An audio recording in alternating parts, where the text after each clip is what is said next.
ایک صاحب کہنے لگے 11ویں شریف قرآن میں بتاؤ تو میں مانتا ہوں۔ غوث اعظم قرآن کے کئی سو سال بعد دنیا میں تشریف لائے اور تم کہتے ہو قرآن سے دکھائیں۔ اسی طرح یہ 11ویں بدعت ہے، یہ جائز نہیں ہے، یہ غیر اللہ کے نام پہ کھانا کھلانا ہے وغیرہ وغیرہ۔ ایسے اعتراضات کرنے والے چونکہ اہل سنت و جماعت سے کوسوں دور ہیں، نہ وہ ہماری محفلوں میں آتے ہیں نہ ہم ان سے بات کرنا گوارا کرتے ہیں، نتیجتاً یہ غلط فہمیاں جنم لیتی۔ تو اگر وہ کبھی آ کے ہماری محفل 11ویں شریف اٹینڈ کر لیں تو یہ سارے مغالطے دور ہو جائیں گے۔ اب 11ویں شریف میں ہوتا کیا ہے؟ وہ کھانا ہوتا ہے اور کھانے کو سامنے رکھ کر قرآن کی تلاوت کی جاتی ہے، اس کے بعد اللہ کے حضور دعا مانگی جاتی ہے، اس تمام کا ثواب حضور علیہ الصلاۃ والتسلیم کی بارگاہ میں پیش کیا جاتا ہے، مصطفیٰ کے وسیلے سے آپ کی آل پاک، امہات المؤمنین، صحابہ کرام، تمام مومنین مومنات کو پیش کیا جاتا ہے، اور خصوصاً سیدنا شیخ عبد القادر جیلانی کا نام لیا جاتا ہے۔ اس کے بعد وہ کھانا ضائع نہیں کیا جاتا۔ کون سا؟ جس پہ قرآن پڑھا گیا ہے، جس پہ اللہ کا نام لیا گیا ہے۔ وہ غربا آئے، مساکین آئے، محبین آئے، جو بھی آئے وہاں پہ آ کے بیٹھتا ہے، کھانا کھاتا ہے۔ ساتھیوں، اسی کو 11ویں کہتے ہیں۔ اس کے علاوہ 11ویں میں کوئی اور لوازمات نہیں ہوتی۔ اب 11ویں کی اصل کیا ہے؟ اصال ثواب ہے۔ اصال ثواب کا حکم بھی دیا گیا ہے۔ اللہ تعالیٰ نے قرآن شریف میں فرمایا والذین جاءوا من بعدہم یقولون ربنا اغفر لنا ولإخواننا الذین سبقونا بالایمان ولا تجعل في قلوبنا غلا للذین آمنوا ربنا انک رؤوف رحیم۔ اور وہ جو مہاجرین کے بعد آئے ہیں وہ دعا کرتے ہیں، اے ہمارے رب ہمیں بھی بخش دے، ہم سے پہلے جو دنیا سے گئے ہیں مولا انہیں بھی معاف کر دے، مولا ہمارے دلوں کو ہر قسم کے کینے سے محفوظ کر دے، اور مولا تو رحم کرنے والا ہے، تو معاف کرنے والا ہے۔ اب قرآن شریف میں کیا فرمایا گیا؟ یہ دعا کرتے ہیں مولا ہمیں بھی معاف کر دے، جو ہم سے پہلے گزر گئے ہیں مولا انہیں بھی معاف کر دے۔ پھر لوگ کہتے ہیں کہ یہ تو زندہ لوگوں کے لیے، جو آدمی مر جائے، ایک آدمی کچھ نیک عمل کرتا ہے، اس نیک عمل کا ثواب کسی دوسرے کو نہیں دیا جا سکتا۔ مثلا میں نماز پڑھتا ہوں، میں کہوں جی ٹھیک ہے میں دن میں 5 دفعہ میں نماز پڑھی ہے، اس کا ثواب آپ کو دے رہا ہوں۔ اسی طرح قرآن شریف ہے، پڑھ لیا، اس کا ثواب آپ کو دے رہا ہوں۔ کہتے ہیں جو مر جائے نا، مر جائے تو آپ اس کو کچھ عطیہ نہیں کر سکتے، کچھ دے نہیں سکتے، وہ تو دنیا سے چلا گیا۔ اس کا جواب یہ ہے کہ پھر نماز جنازہ کیا ہے؟ یہ بھی تو مرے پہ پڑھی جاتی ہے، اور مرے پہ کیا دعا کی جاتی ہے؟ اللہم اغفر لحینا و میتنا و شاہدنا و غائبنا۔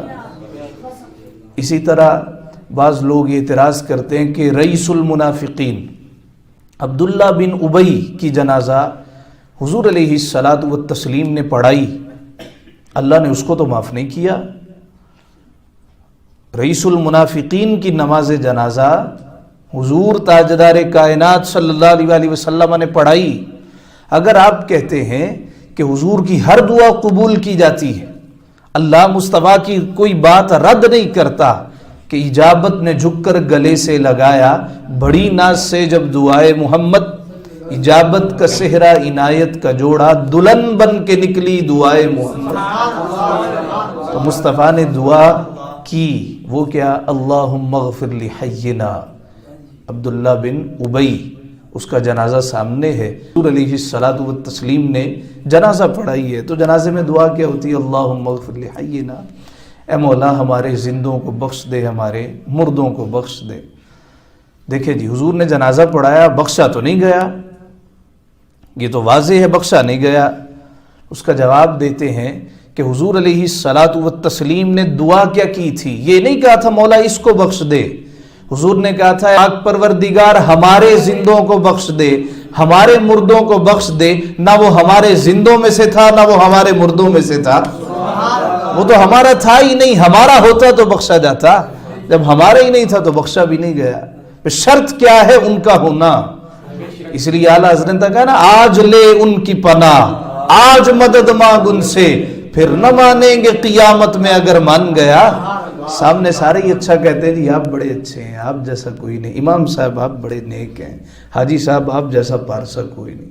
2 قدم آگے جاتا ہے تو برائیاں، چغلیاں، غیبتیں شروع ہو جاتی۔ اسی طرح ہوتا ہے۔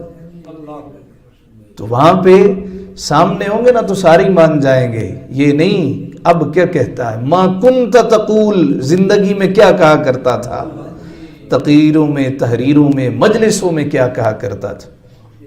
تو 11ویں کی اصل ایصال ثواب ہے۔ تو ایصال ثواب، جنازہ بھی ایصال ثواب ہے۔ جب یہ جائز ہے تو پھر اعتراض کس پہ ہے؟ جی آپ کھانا کھلاتے ہیں یا کھانے کے اوپر قرآن پڑھتے ہیں۔ حدیث پاک ہے، فرمایا گیا جب بھی کھانا شروع کرو، کوئی بھی کام کرو، کل امر ذی بال لم یبدأ بسم اللہ، ہر وہ کام جو بسم اللہ کے بغیر شروع کیا جائے اس میں برکت نہیں ہوتی، وہ نامکمل رہتا ہے، وہ پایا تکمیل کو نہیں پہنچ سکتا۔ تو جب ہر کام کے آغاز میں بسم اللہ شریف کا فرمایا گیا ہے تو کھانے کے آغاز میں بسم اللہ، یہ سنت مصطفیٰ ہے۔ اور حضور نے فرمایا جب کوئی کھانا شروع کرے اور بسم اللہ شریف پڑھنا بھول جائے، درمیان میں یاد آئے، کیا کہے؟ بسم اللہ اولہ وآخرہ، او قال بسم اللہ فی اولہ وآخرہ، میں بھول گیا تھا، اللہ کے نام سے اس کے شروع میں بھی اس کے آخر میں بھی۔ حضور علیہ الصلاۃ والتسلیم صحابہ کے جھرمٹ میں تشریف فرما تھے، سنن ابو داؤد کی روایت ہے، کھانا تناول کیا جا رہا تھا، ایک صحابی بسم اللہ شریف بھول گئے، تو جب بسم اللہ شریف بھولے، آخری لقمہ منہ میں ڈالنے لگے، کیا کہا؟ بسم اللہ اولہ وآخرہ، شروع میں بھی اور آخر میں بھی اللہ کا نام لیتا۔ مصطفیٰ مسکرا دیے، یا رسول اللہ آپ کیوں مسکرائے؟ حضور نے فرمایا جب اس نے اللہ کے نام کے بغیر کھانا شروع کیا تھا نا تو شیطان شامل ہو گیا تھا، لیکن جب اس نے اللہ کا نام لیا تو شیطان قے کرنے لگا، الٹیاں کرنے لگا، میں اس کی پتلی حالت دے کے مسکرا رہا تھا۔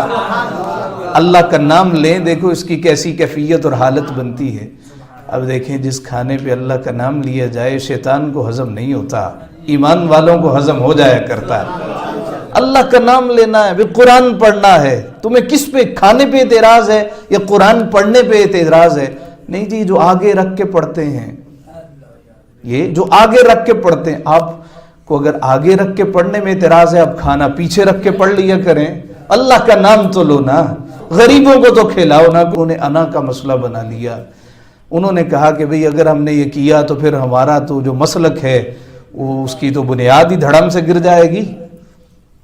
اس کی مین وجہ کیا ہے؟ کبھی آ کے بیٹھتے نہیں ہیں، کبھی سنتے نہیں ہیں، سمجھنے کی کوشش نہیں کرتے، دل اتنے سخت ہو جاتے ہیں۔ 11ویں شریف حضرت غوث اعظم نے اس کا آغاز کیا تھا، ہر چاند کی 11 کو ان کے ہاں محفل ذکر ہوتی تھی، واعظ و نصیحت ہوتی تھی، اللہ اللہ کیا جاتا تھا۔ اس کے بعد لوگ کھانے کا اہتمام کرتے تھے، کوئی بسکٹ لے آتا ہوگا، کوئی روٹی لے آتا ہوگا، اس وقت جو مروج تھا وہ لوگوں کو کھلایا جاتا ہوگا۔ اور یہاں پہ ایک خاص بات، امام ابن تیمیہ دمشق میں کے رہنے والے تھے، وہ غوث اعظم کی 11ویں کے لیے لنگر بھیجا کرتے تھے۔ غوث اعظم ہر چاند کی 11 تاریخ کو محفل شریف کا انعقاد کرتے تھے، اس میں سب سے پہلے تلاوت شریف ہوتی تھی، تلاوت کے بعد غوث اعظم درس قرآن دیتے تھے، جو تلاوت کی گئی ہے اس کا ترجمہ، اس کی تفسیر، اس کی تشریح، اس کی توضیح حضرت غوث اعظم بیان کرتے تھے۔ اور جب غوث اعظم بیان کرتے تھے اور سامنے معمولی لوگ نہیں بیٹھے ہوتے تھے، یعنی کہ سر دھننے والے نہیں، سامنے علماء بیٹھے ہوتے تھے۔ ابن جوزی کہتے ہیں کہ میں پیروں فقیروں کو نہیں مانتا، مگر شعبدے باز قسم کے لوگ ہیں، تو جس طرح آج کل شعبدے باز ہیں یہ ہر دور میں رہے ہیں، اس لیے کہ جس چیز کی ڈیمانڈ زیادہ ہوتی ہے نا، سپلائی بھی زیادہ ہوتی، تو سپلائی میں غلط چیزیں بھی شامل ہو جاتی۔ تو سپلائی میں اس وقت بھی بڑے 2 نمبر لوگ تھے، کہا میں ان کو مانتا نہیں تھا۔ ایک نے کہا تجھے ایک اللہ والے کے بارے بتاؤں جو صرف اللہ والا ہی نہیں ہے، جو اللہ کو صرف مانتا ہی نہیں ہے، اللہ کو پہچانتا بھی ہے۔ میں نے کہا اچھا کوئی ایسا بھی ہے؟ کہا ہاں آ تجھے شیخ عبد القادر جیلانی کی مجلس میں لے چلتا ہوں۔ غوث اعظم کی مجلس میں آ گئے، انہوں نے قرآن شریف کی ایک آیت تلاوت کی اور کہا اس کی ایک تفسیر یہ ہے۔ کہا میں نے ساتھی سے کہا مجھے آتی۔ اس نے کہا دوسری یہ ہے، میں نے کہا یہ بھی آتی۔ کہا گیا تیسری یہ ہے، کہا یہ بھی آتی، چوتھی یہ ہے، یہ بھی آتی۔ غوث اعظم نے کو 11-12 تفسیریں بیان کی، میں نے کہا یہ آتی۔ ایک میں 17 تفسیریں، میں نے کہا مجھے ساری آتی۔ جب اگلی تفسیر بیان کی نا تو رونگٹے کھڑے ہو گئے۔ پھر اگلی تفسیر بیان کی تو انگلی دانتوں تلے دبا لی۔ اس سے اگلی تفسیر بیان کی تو کب کبھی طاری ہو گئی۔ اس سے اگلی تفسیر بیان کی تو آنکھیں پتھرا گئیں۔ ایک آیت کی غوث اعظم نے 40 تفسیریں بیان کی۔ اور یہ ابن جوزی جو اللہ والوں کو مانتے نہیں تھے، کہتے ہیں جب 40 تفسیریں بیان کی نا تو غوث اعظم کہتے ہیں آج کے لیے اتنا کافی ہے، آؤ قال سے اب حال کی طرف چلتے۔ تو حال کی پھر ایسی ضرب لگائی، ابن جوزی اپنا گریبان پھاڑ کے دیواروں پہ ٹکریں مارنے لگے۔ یہ غوث اعظم جب نظر کرم کیا کرتے تھے، جس جانب آپ کی نظر کرم جایا کرتی تھی لوگوں کے دلوں کی دنیا بدل جایا کرتی تھی۔ چونکہ آپ میں اخلاص بہت تھا، للہیت تھی، خلوص تھا، آپ کے وصال با کمال کے بعد آپ کے محبین نے 11 تاریخ کو، آپ کا وصال ربیع ثانی کی 11 کو ہوا، تو آپ کی اسی تاریخ کو بعض نے 17 بھی کہا ہے، بعض نے ایسے بھی، قرآن تو ہے نہیں اس میں، تو ہم وہاں حضرت بلال حبشی رضی اللہ تعالیٰ عنہ کے مزار شریف پہ پڑھتے تھے، تو وہاں پہ حضرت بلال کا ایک مزار یہاں بنا ہوا تھا، ایک یہاں بنا ہوا، وصال با کمال ربیع الثانی میں ہوا۔ تو جو سلسلہ آپ نے شروع کیا تھا 11 ربیع الثانی کو، آپ کے محبین نے اسی سلسلے کو جاری رکھا، اور پھر آپ کے فیوز و برکات چونکہ روئے زمین پہ پھیلتے چلے گئے۔ جہاں جہاں پہ آپ کے ماننے والے موجود ہیں، وہ نہ صرف ربیع الثانی کی 11 کو بلکہ ہر چاند کی 11 کو سیدنا عبد القادر جیلانی کے ایصال ثواب کے لیے محفل کا اہتمام کرتے ہیں۔ اس میں غریبوں کو کھانا کھلایا جاتا ہے۔ یہ 11ویں ہے، اس کے علاوہ 11ویں میں کوئی مت نہیں ہے، اس میں کوئی کہانیاں نہیں ہیں، اس میں کوئی فیری ٹیلز نہیں ہیں، یہ 11ویں شریف۔ اب اس میں کوئی بتائے اس میں کوئی شرک ہے، اس میں کوئی بدعت ہے، اس میں کوئی حرام ہے؟ قرآن پڑھا ہے، کھانا ہے، تلاوت قرآن شریف ہوئی ہے، کھلا دیا گیا ہے، اس کا ایصال ثواب جتنے مسلمان ہیں سب کو کر دیا گیا۔ پرندے